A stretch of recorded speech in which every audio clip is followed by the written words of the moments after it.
I had never been so scared in my entire life. It was the last day of school, and like every other kid, I couldn't wait to get out of there. My parents were taking me and my two best friends, Bella and Zoe, to an amusement park for the entire next week. We had been planning this for months, and it was finally happening. As soon as the final bell rang, we all sprinted out of the school gates, practically inhaling the freedom that only summer holiday could bring. My dad was waiting for us in his old pickup truck. It looked almost brand new after he'd gotten it repainted over the break. He always did this weird thing where he honked the horn when we got in. And although it was really annoying, I couldn't help but laugh at how happy it made him. The drive to the amusement park was filled with cheesy dad jokes and off-key singing. But eventually we all got tired of that and just listened to music. When we arrived at the park, it was almost empty, because most people had gone home by now. This meant two things. We would have the whole place to ourselves, and it would be much less busy at the ticket booth. When we got to the ticket booth, though, we weren't greeted by an employee like we had expected.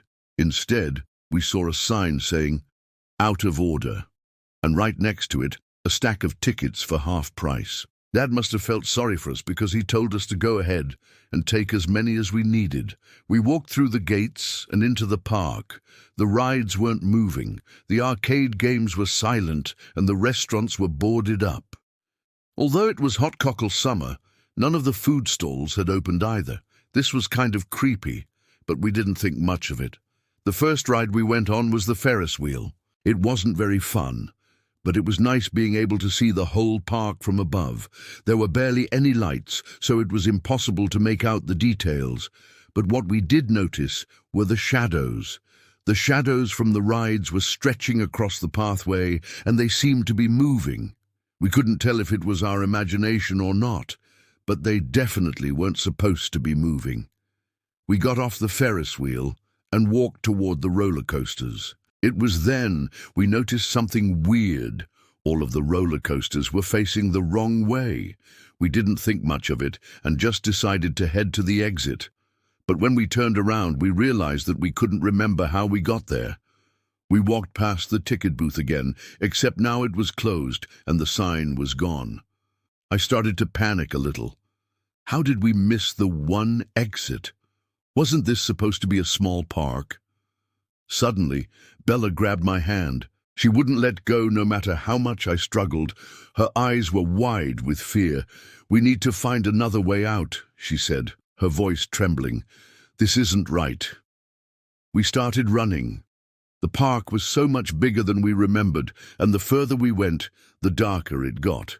Most of the street lamps were out, leaving us to stumble through the growing darkness. We came across the bumper cars, and Zoe suggested we hide inside them. Maybe our parents would come looking for us here.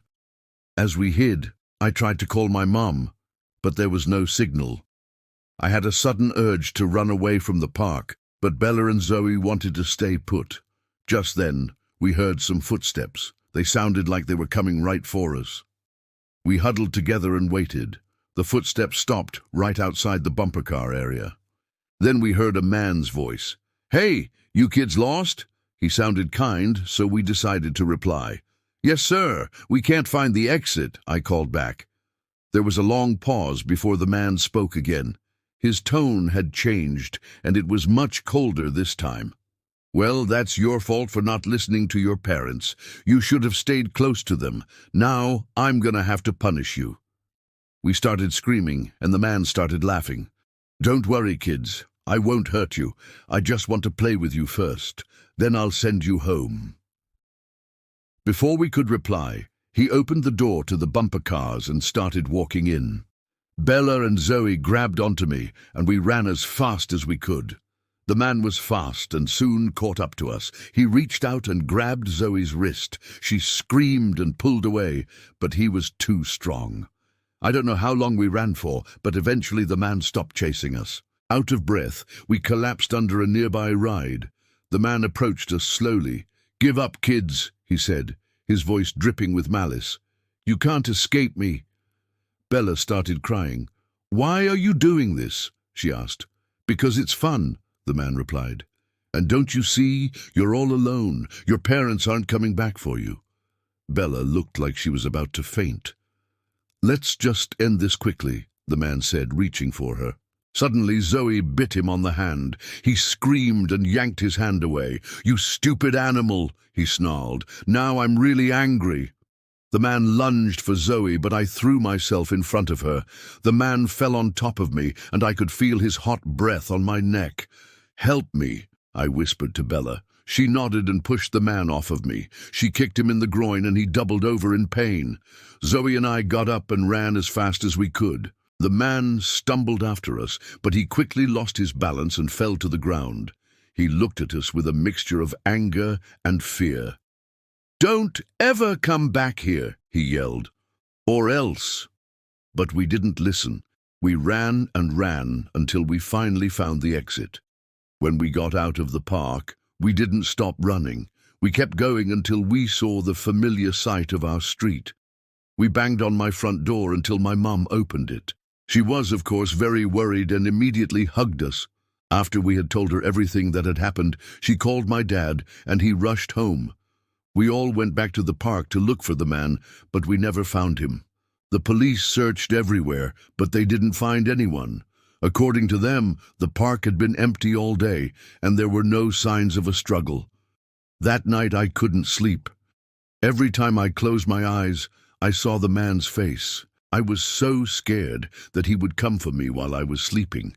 In the morning, I told my mom that I didn't want to go back to that park. She hugged me and promised that I wouldn't have to go back. But a few days later, I got a call from my mom's friend. "Do you still have those tickets?" she asked. Confused, I replied, "Yeah.